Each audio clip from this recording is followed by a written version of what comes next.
자, 이제 여러분이 가장 힘들어하는 단원이죠. 9단원 힘의 이용 들어가도록 하겠습니다. 크게 보면 두 가지 내용입니다. 그 역학적 평형하고 유체역학 두 개로 이루어져 있고요. 둘 다 18, 19, 20번 문제로 주로 등장하는 좀 어려운 문제가 되겠습니다. 오늘은 돌림 힘의 정의와 역학적 평형에 대해서 얘기를 할까 합니다. 여러분, 이게 기본적인 내용이긴 하지만 여러분 특히 어려운 부분일수록 기본적인 내용을 명확하게 알고 있어야지 좀 복잡한 상황이 되었을 때 좀 더 명확하게 문제에 접근할 수 있으니까 오늘 하는 내용을 한번 잘 들어보도록 합니다. 자, 여러분, 그 2단원에서 힘이 나왔었는데 그 힘은 속도 변화의 원인이다 라는 것이 뉴턴의 제1, 2법칙의 내용이었습니다. 여러분, 물리를 다 잃어버려도 딱 하나만 기억해라고 하면 그거는 좀 기억해라 그랬죠. 힘이 속도 변화의 원인이다. 힘을 가하게 되면 속도가 변한다 라는 건데요. 근데 그 돌림힘은 좀 힘하고 좀 다른 면이 있는데요. 그냥 힘은 그 물체의 무게 중심, 질량 중심이 움직이는 거에 대한 게 힘이라고 하면, 돌림힘은 그 물체의 회전 운동 상태와 관련된 힘이다, 이렇게 볼 수가 있습니다. 그래서 돌림힘을 굳이 이제 힘과 대칭되게 정의를 내리자면 회전 운동 상태 변화의 원인이다, 이렇게 얘기를 해볼 수가 있겠습니다. 비교를 하자면 힘은 속도 변화의 원인이었죠. 근데 돌림힘은 회전 운동 상태. 이게 나중에 대학교 1학년 때 바로 배우게 될 겁니다, 여러분. 각속도가 변하는 원인이다, 이렇게 볼 수 있겠고요. 혹은 이제 회전 운동 상태를 나타내는 양으로 이제 각운동량이라고 있습니다. 각운동량 변화의 원인이다, 이렇게 볼 수 있습니다. 근데 다행인 것은 이제 물리원에서는 돌림힘의 합이 0인 경우만 여러분이 배우게 되어 있습니다. 돌림힘을 다 더했을 때 0이 되면 회전 운동 상태 변화의 원인이 0이 되니까 냄새의 근원을 찾았나?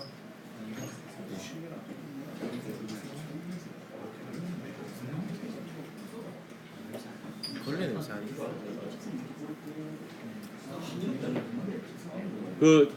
괜찮아. 우리 뇌는 적응을 잘하기 때문에 조금 계속 맡아보면은 냄새에 무감각해집니다. 나도 이미 지금 무감각해진 것 같은데. 회전 운동 상태 변화의 원인이 0인 경우만 하기 때문에 결국에 회전 운동 상태가 변하지 않는 경우만 다룬다.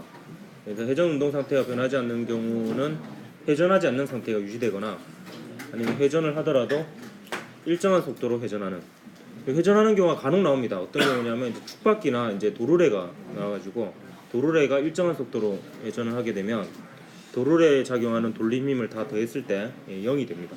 그러니까 그 경우만 이제 여러분이 다루게 됩니다. 근데 돌림힘의 합이 0이다 하더라도 돌림힘 자체는 여러분 구할 수 있어야지 돌림힘의 합이 0인 것을 구할 수 있기 때문에 돌림힘을 어떻게 구하는지 여러분 알아야 되겠고요. 대신에 이제 돌림힘의 합이 0이 아닌 경우는 안 다루기 때문에 각가속도라고 불리는 물리량은 여러분이 알 필요가 없게 되겠습니다. 일단 돌림힘의 정의는요, 예를 가지고 한번 보도록 할게요. 요게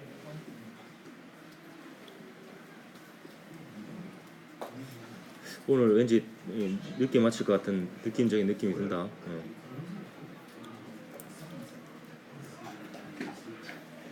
자, 여기에 제가 받침대를 그려놓고 시소 같은 것처럼 그려놨는데 여러분은 이제 예, 그러세요.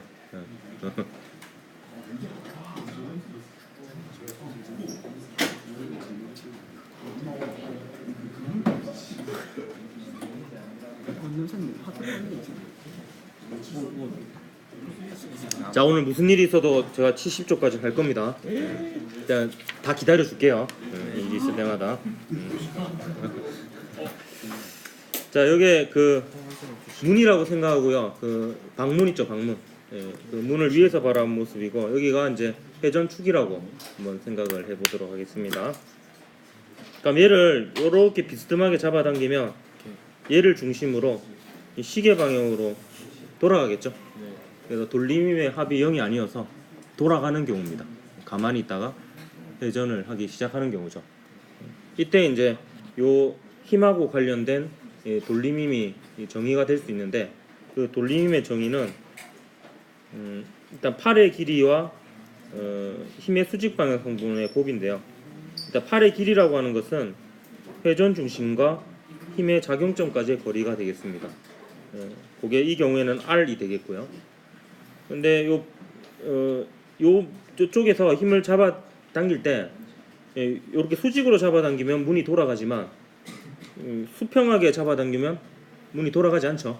네. 그렇기 때문에 이렇게 비스듬하게 당기는 경우에 이 힘 중에서 문의 회전 상태의 변화에 관여를 하는 힘은 요 팔의 길이의 수직인 방향 성분밖에 없습니다. 그래서 얘를 분해해 가지고 팔의 길이의 수직인 방향 성분을 곱한 것이 돌림힘의 크기가 되고요.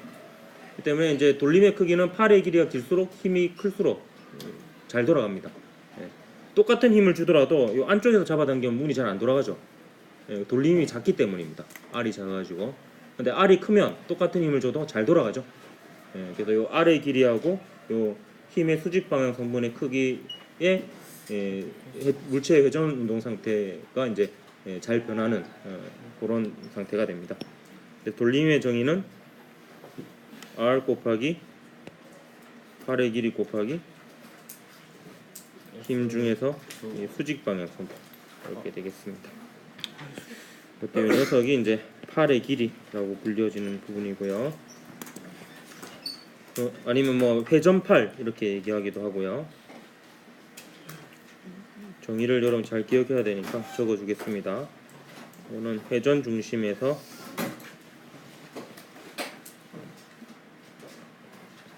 어디까지 거리냐? 힘의 작용점 까지의 거리가 R이 되겠습니다. 얘가 길면 길수록 문을 바깥쪽에서 당길수록 문이 더 잘 돌아가죠. 팔의 길이하고 돌림의 크기가 비례합니다. 그래서 그리고 F 수직은 이제 R의 수직인 방향 성분이고요. 이 경우에는 요걸 세타라고 했을 때 직각삼각형에서 밑변이 빗변분의 밑변이 코사인 세타죠. 지금 잘못했네요. 이거 세타하고 마주보는 변이 높이죠. 이 때문에 얘는 높이에 해당하죠. 직각삼각형에. 그렇기 때문에 요 수직 성분은 F의 사인 세타가 됩니다. 얘가 이제 F의 코사인 세타고요. 예전에 한번 했던 것 같은데 직각삼각형 그려서 제가 얘기해줬죠. 네.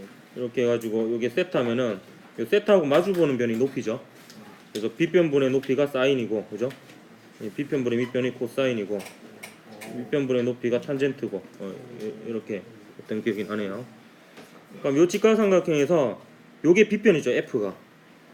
빗변에다가 사인 세타를 곱한다는 것은 사인 세타가 빗변분의 높이잖아요. 그래서 빗변에다가 빗변분의 높이를 곱하면 높이가 되죠. 이때 높이가 세타하고 마주보는 변이 F의 수직 방향 성분 이렇게 됩니다. 근데 이거를 여러분 뭐 외우지는 말고요.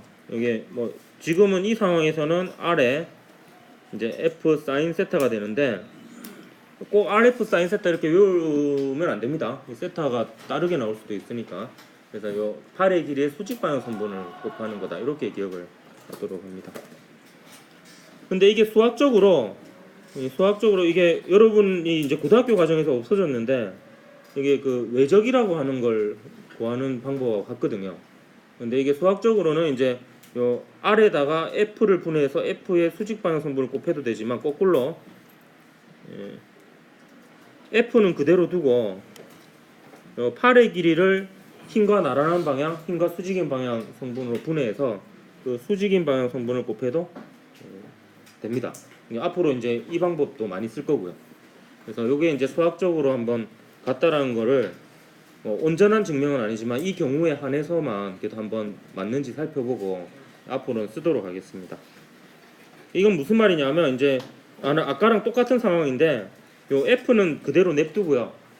요 R을 갖다가 이제 요 F하고 나란한 방향 그리고 F하고 수직인 방향 성분으로 분해를 하는 거예요. 결과적으로 요 수직 방향 성분하고 F하고 곱하면 똑같은 결과가 나온다라는 걸 그냥 한번 보여줄 겁니다. 그럼 얘가 이제 세타니까 얘가 동위각으로 세타가 되죠. 그러면 요 직각삼각형을 놓고 보면 세타하고 마주보는 요 변이 높이가 되죠. 그래서 요게 높이가 됩니다. 그러니까 힘의 수직인 방향 성분이 높이가 되는 거죠. 그럼 요게 바로 빗변에다가 높이니까 사인 세타를 곱한 게 되죠. 그래서 요게 우리가 구하고자 하는 요 값이 r 사인 세타가 돼요. 그래서 요 식을 써보면은 r 수직이 결국에 r 사인 세타죠. r 사인 세타 곱하기 f 하면 요렇게 한 거랑 똑같은 결과가 나오죠. 결국에 둘 다 rf 사인 세타 이렇게 나오잖아요.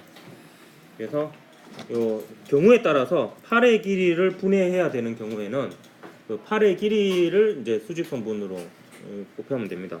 요게 뭐 어디에 쓰이냐면 이게 사실 이게 더 많이 쓰이는 것 같아요. 실제로 문제에서는요. 예를 들면 이렇게 시소가 있고 그다음에 여기 질량이 라지 M인 물체가 있고 여기 스몰 M인 물체가 있고 그러면 여기에 작용하는 힘이 뭐 mg 이렇게 되잖아요. 회전 중심이 여기라고 하면 팔의 길이를 정확한 정의대로 하면 회전 중심에서 힘의 작용점까지 회전 중심에서 힘의 작용점까지의 거리가 되죠. 근데 이 중에서 원래 돌림의 정의대로 얘를 분해하려고 하면 어렵잖아요. 대신에 어떻게 하냐면은 팔의 길이를 분해하죠. 팔의 길이를 이렇게 분해하잖아요. 이렇게 분해해가지고 요 길이 곱하기 요 길이로 돌림을 구하죠. 여기에 실제로는 이제 여러분이 그냥 알게 모르게 그걸 쓴 겁니다. 힘을 그대로 두고 팔의 길이를 분해해서 힘의 수직인 방향 성분을 구해가지고 곱하는 작업을 은연중에 여러 번 했던 거예요. 그게 이제 RF 수직이나 R 수직 F나 결국에 똑같은 결과가 나오기 때문에 뭐 그렇게 해도 무방하다라는 겁니다.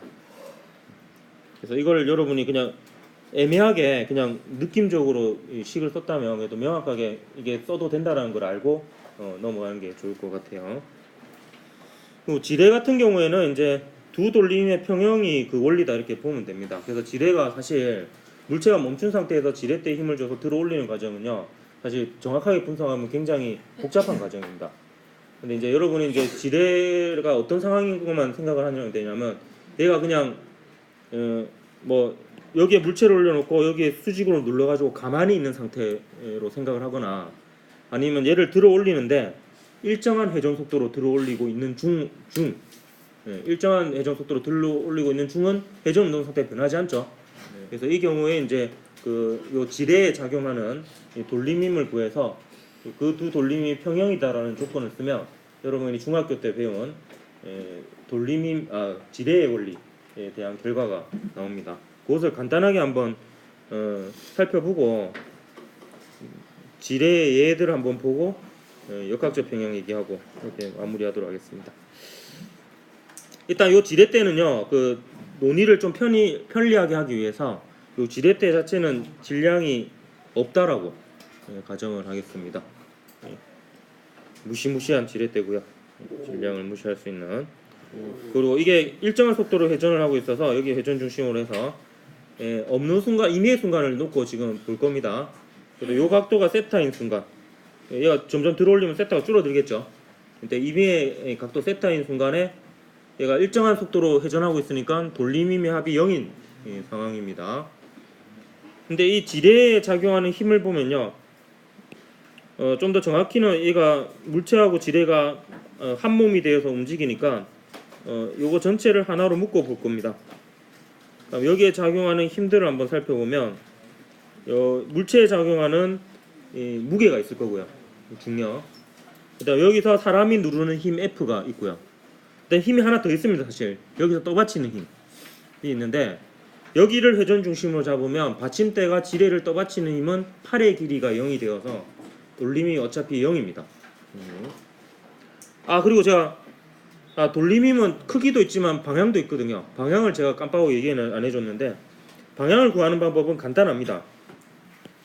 회전 중심이 있을 거 아니에요. 그러니까 회전 중심이 이제 목 같은 걸로 고정되어 있다고 생각하고, 고정되어 있다는 거는 얘가 위치는 안 변하지만 회전은 가능한 상태입니다. 이 상태에서 어떤 힘이 작용할 때 얘가 어디로 돌아갈지 상상만 하면 됩니다.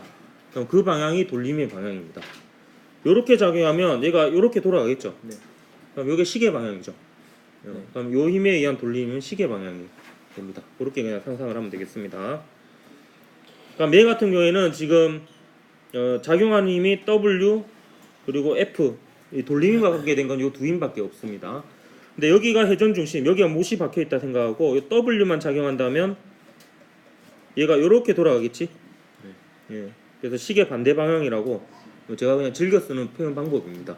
예, 저는 뭐 이거 공식적인 방법 아닙니다. 예, 저는 그냥 힘에다가 이렇게 표시를 해요.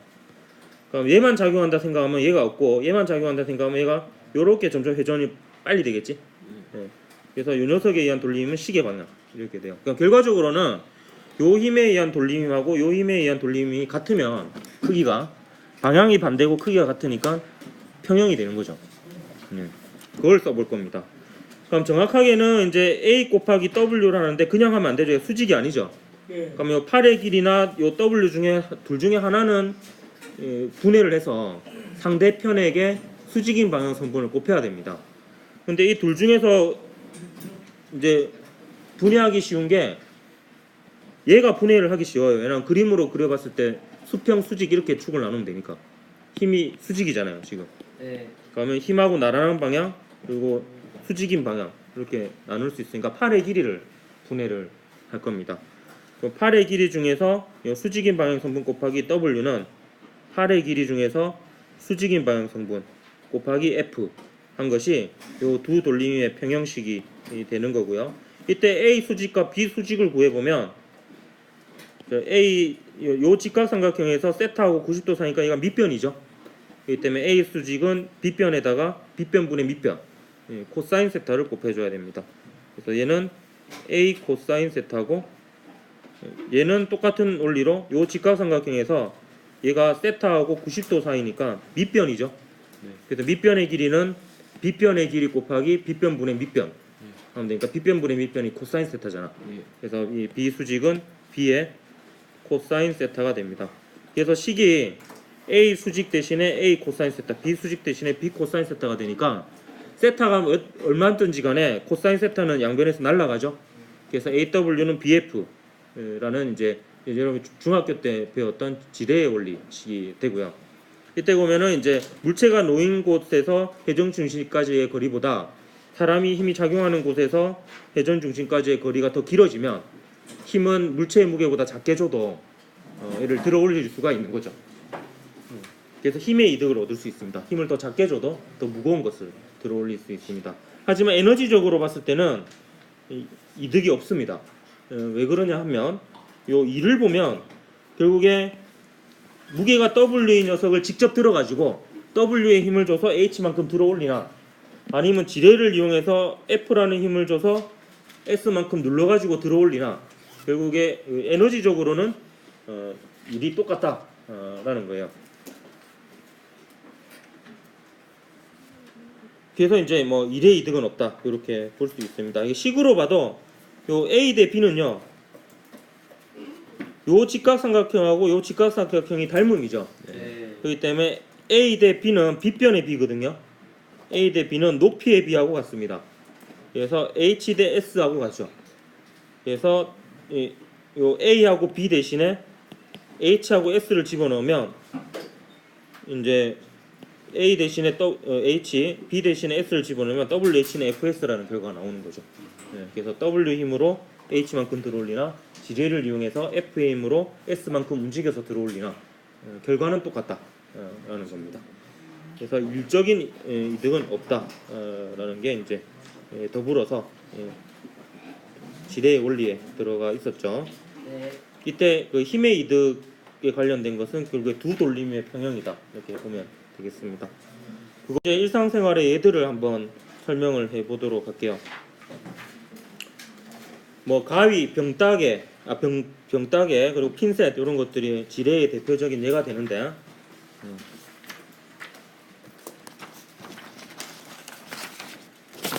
한번 분석을 해보도록 하겠습니다. 일단 가위는요, 얘를 두고 분석을 해볼 겁니다. 요 부분 있죠? 보이나 잘? 네, 보여요. 요 부분을 놓고 분석할 건데, 얘가 이제 잘릴랑 말랑 하는 그 상황이라고 봅시다. 그럼 회전하지 않으니까 돌림의 평형이 이루어지고 있는 상황이죠. 회전 중심은 여기로 잡을 겁니다. 그럼 회전 중심에 작용한 힘은 고려하지 않아도 되겠죠. 그리고 요 가위가 물체에 작용한 힘이 이쪽이에요. 그게 요걸 나타낸 거예요. 그럼 거기에 대한 반작용이 가위가 받는 힘이죠. 그걸 F1이라고 뒀고요. 그 다음 회전 중심에서 요 작용점까지의 거리가 A고요. 그리고 받침점에서 B, 요 힘점은 사람이 힘을 가하는 쪽이라고 보면 되겠습니다. 사람이 손잡이를 이쪽으로 힘을 가하죠. 그 힘을 F2라고 둔 겁니다. 그럼 F1이 결국에 물체에 가해진 힘이 되겠고, F2가 사람이 가하는 힘이 되겠습니다. 그럼 두 돌림이 평형을 이루죠. 얘가 시계 반대 방향, 얘가 시계 방향. 그러니까 AF1은 BF2라는 식이 되고요. 이때 얘가 길면 길수록 힘은 작아도 되죠. 그 말은 상대적으로 A가 짧으면 짧을수록 F2가 작아지죠. 실제로 여러분 경험적으로 여러분 가위로 물체를 자를 때 물체가 잘 안 잘려지면은 어떻게 해요? 최대한 안쪽으로 집어넣죠. 안쪽으로 집어넣는 과정이 A를 줄이는 과정입니다. 그러면 어떤 100이라는 힘이 들어가야지 물체가 잘린다고 했을 때 A가 줄어들면 그만큼 가해야 되는 돌림의 크기가 작아지게 됩니다. 그럼 요 길이는 그대로니까 얘를 더 작게 해도 된다는 거죠. 그런 식으로 이제 이득을 볼 수가 있습니다. 그럼 병따개는 어떻게 되느냐? 병따개는 이제 여기가 받침점이 되고요. 여기가 물체에 힘을 가하는 작용점이 되고요. 여기가 우리가 사람이 힘을 가하는 힘점이 되겠습니다. 여기가 회전 중심이 되죠. 회전 중심을 초록색으로 했고요. 그 다음에 병따개가 병뚜껑을 이 방향으로 밀잖아요. 거꾸로 이제 방작용으로 병뚜껑은 병따개를 이쪽으로 밀죠. 그 힘을 F1이라고 한 겁니다. 이게 이제 병따개가 병뚜껑에 가하는 힘의 반작용력이 되겠습니다. 그 다음에 사람이 이제 얘를 들어 올리죠. 사람이 가하는 힘이 되고요. 역시 AF1은 BF2하고 같고요. 얘가 짧으니까 그냥 맨손으로 따는 것보다는 더 작은 힘으로 저도 충분한 돌림 힘을 얻어낼 수가 있습니다. 그래서 여기도 마찬가지로 물체에 힘이 가하는 쪽의 팔의 길이보다 사람이 힘을 가하는 쪽의 팔의 길이가 더 길어서 적은 힘으로 또 병뚜껑을 딸 수 있는 그런 원리가 되겠습니다. 그래서 가위하고 병따개는 좀 비슷한 원리인데 핀셋은 조금 다릅니다.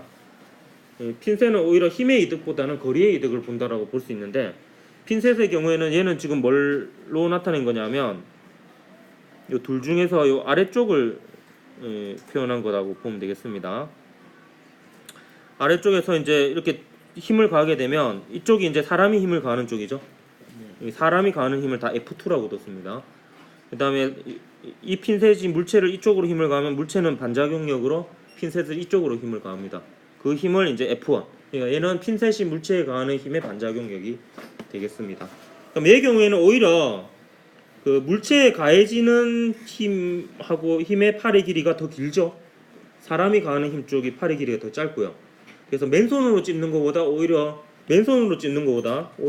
더 큰 힘을 줘야지 얘를 찝을 수가 있습니다. 그럼에도 불구하고 이 핀셋을 쓰는 이유는 보통 핀셋으로 찝는 물체의 질량이 작죠.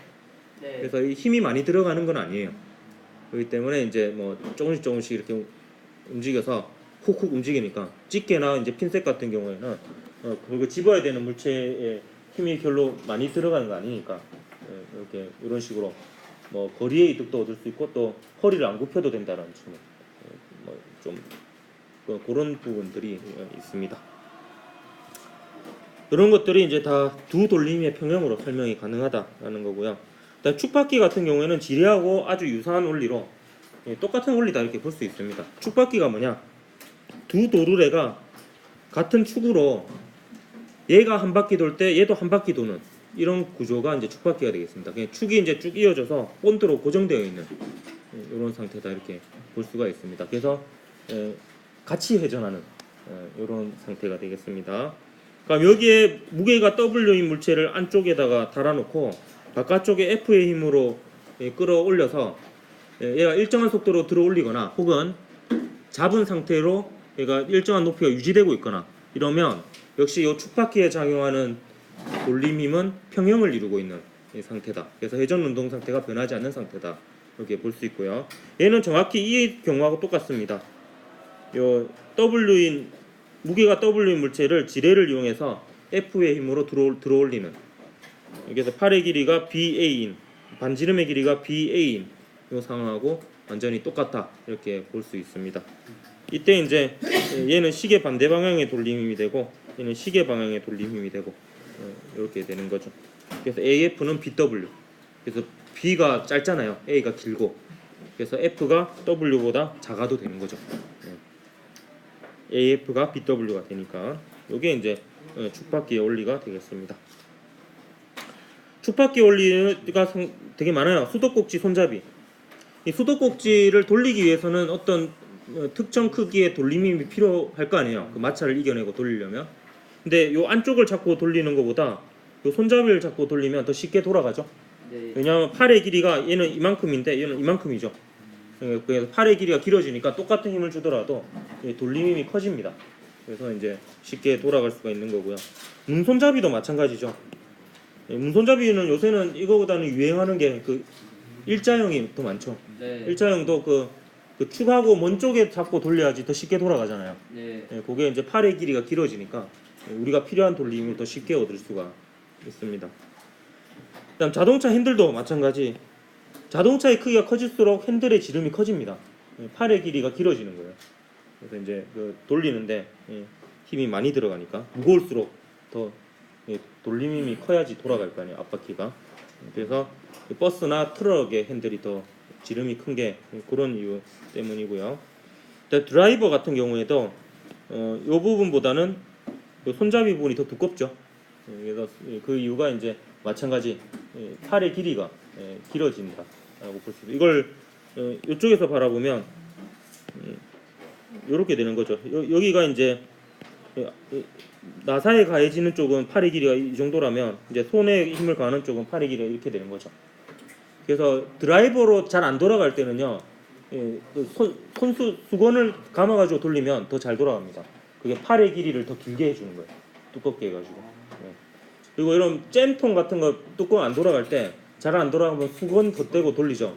그것도 안 미끌리는 효과도 있지만 그렇게 하면 팔의 길이가 길어져서 돌림힘이 더 커집니다. 그래서 똑같은 힘을 주더라도 더 잘 돌아가는 거죠. 그런 이제 그래서 드라이버로 잘 안 돌아갈 때는 뭘 감싸가지고 돌리면 더 큰 돌림 힘을 얻어낼 수 있습니다. 팔의 길이를 키워가지고 이런 것들이 이제 돌림힘과 관련된 내용이다. 이렇게 볼 수 있겠고요. 자, 그러면 이제 정리를 하도록 하겠습니다. 근데 제가 계속 돌림힘만 얘기를 했는데요. 근데 이 단원에서 역학적 평형이라고 하면 두 조건을 모두 만족했을 때, OR이 아니고 AND입니다. 두 조건을 모두 만족했을 때 역학적 평형이라고 하는데, 역학적 평형인 상태는 그 물체의 질량 중심의 운동 상태도 변하지 않고 회전 운동 상태도 변하지 않는 상태입니다.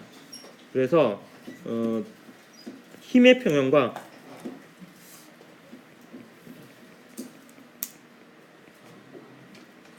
돌림힘의 평형을 모두 만족하는 경우입니다.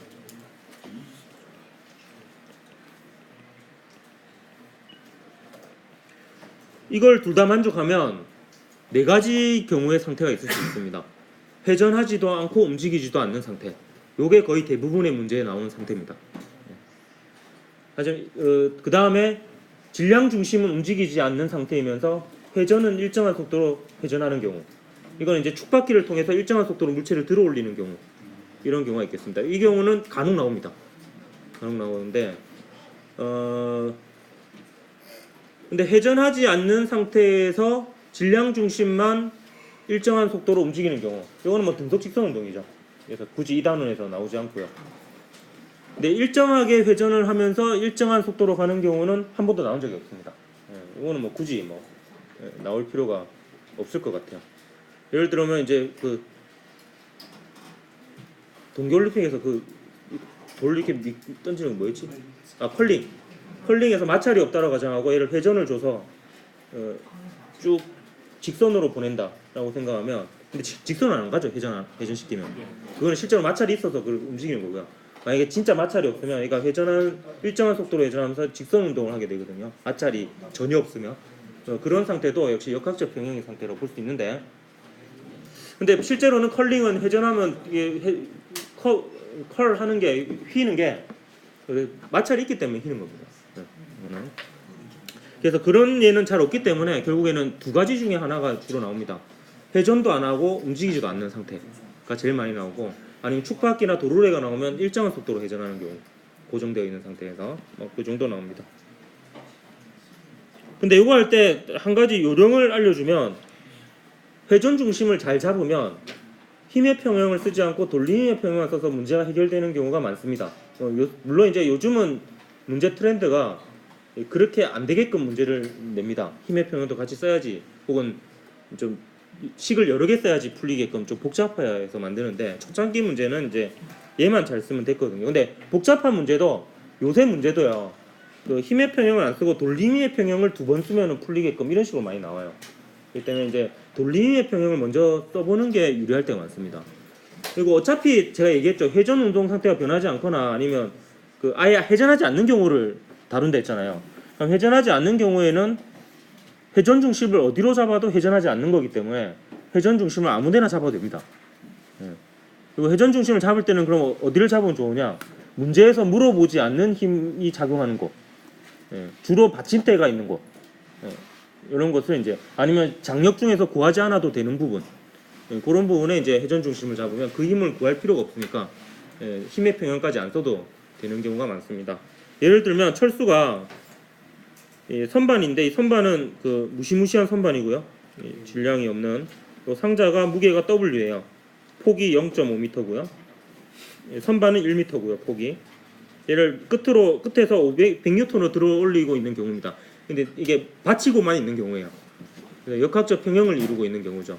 이때 요 녀석의 무게를 구하는 문제였었습니다. 그러면 보통 이제 최대한 물체를 하나로 묶을 수 있으면 하나로 묶는 게 좋아요. 그러면 그 물체들 사이에 주고받는 힘은 고려하지 않아도 되니까. 그럼 여기에 작용하는 힘을 보면 이미 표시가 다 거의 다 되어 있다라고 볼 수 있는데 요 W가 있고 요 100N이 있고요.